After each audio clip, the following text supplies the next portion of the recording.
కోట్ల మంది గుండెల్లో ధైర్యమని జెండా నాటి అండగానే ఉన్నాను అని చెప్పేవాడే సైనికుడు.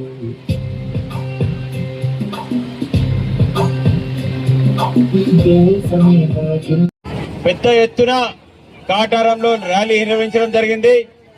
మరి ఈ ర్యాలీకి వచ్చిన నారాయణ రెడ్డి గారికి, అదేవిధంగా మండల అధ్యక్షులు రంజిత్ గారికి, ఇక్కడికి వచ్చిన అందరి మండలాధ్యక్షులు, సీనియర్ నాయకులు, మరి ముఖ్యంగా ఎండనక ఇక్కడికి వచ్చిన ప్రతి స్కూల్ విద్యార్థినీలకి, వాళ్ళ యాజమాన్యానికి, ఇక్కడికి వచ్చిన పాత్రికేయ మిత్రులకు అందరికీ కూడా పేరు పైన నమస్కారాలు తెలియజేసుకుంటున్నా.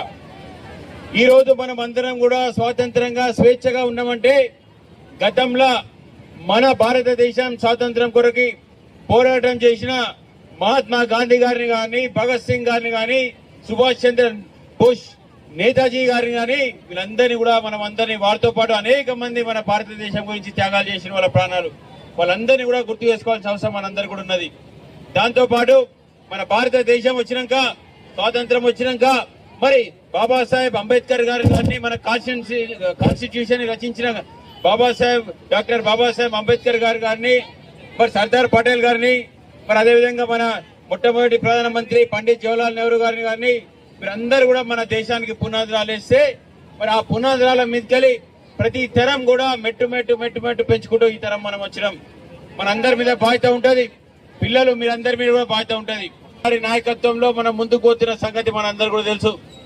మరి ఈ సైన్స్ అండ్ టెక్నాలజీ యుగంలో మరి ప్రపంచం మొత్తం కూడా దూసుకుపోయే సమయంలో మరి మన దేశం కూడా ముందుండాలంటే, రేపు రాబోయే తరం మంచిగా ఉండాలంటే మరి యువకులు మీరందరూ కూడా బాధ్యత తీసుకోవాల్సిన అవసరం చాలా ఉన్నది.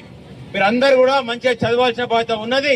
సైన్స్ అండ్ టెక్నాలజీలో అందరూ కూడా ముందుకు మన భారతదేశాన్ని తీసుకుపోవాల్సిన బాధ్యత మీ అందరి మీద ఉన్నది. మన భారతదేశం మీద ప్రేమ అంటే కేవలం 15 ఆగస్టు జెండా ఎగరడమే కాదు, ప్రతిరోజు, ప్రతి నిత్యం, ప్రతి పూట మన భారతదేశం పట్ల మనం అందరం కష్టపడాల్సిన అవసరం ఉన్నది. కులాలు, మతాలు అన్ని కూడా పక్కన పెట్టి మనం అందరం కూడా భారతదేశం కొరకు ఒకటి కావాల్సిన అవసరం కూడా చాలా ఉన్నది. ముఖ్యంగా మరి మీరు మీ ఇల్లుతో పాటు మన పర్యావరణాన్ని మీ ఇంటి పక్కన కూడా శుభ్రం చేసుకోవాల్సిన అవసరం చాలా ఉన్నది. రేపు రాబోయే తరానికి మంచి భవిష్యత్తు, మంచి వాతావరణము, మంచి జీవితం ఇవ్వాలంటే మీరందరూ కూడా మరి మన వాతావరణాన్ని కాపాడుకోవాల్సిన బాధ్యత చాలా ఉన్నది. కాబట్టి మీరందరూ కూడా మన భారతదేశం కొరకి ఎప్పుడు కూడా మనం ముందు వరుసలో ఉండాలి. మన భారతదేశం కొరకు మనం కొట్లాడాలి. ఇవాళ మనం చూస్తున్నాం, గతంలో 10-15 సంవత్సరాల కింద ఏ విధంగా టెర్రరిస్టులు మన భారతదేశాన్ని అటాక్ చేసిన సందర్భం మనం చూస్తున్నాం. కానీ ఈ రోజు మన భారతదేశం మీద ఏలు పెట్టి చూపాలంటే పాకిస్తాన్ లాంటి కంట్రీలను కూడా మనం వాళ్ళ కంట్రీలకు గుసాయించి ఎట్లా మనం సర్జికల్ స్ట్రైక్ చేసి వాళ్ళని కథం పట్టిస్తామన్న విషయం మనం అందరూ కూడా గుర్తుపెట్టుకోవాలి.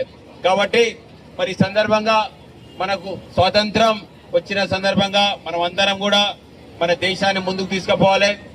మనం అందరం కూడా మన దేశాన్ని కాపాడుకోవాలని మీ అందరు కూడా పిలుపునిచ్చుకుంటూ మరి ఈ సందర్భంగా మీ అందరు కూడా మళ్ళొకసారి ప్రత్యేక ధన్యవాదాలు, శుభాకాంక్షలు తెలియజేస్తున్నా. భారత్ మాతాకి, భారత్ మాతాకి, వందే.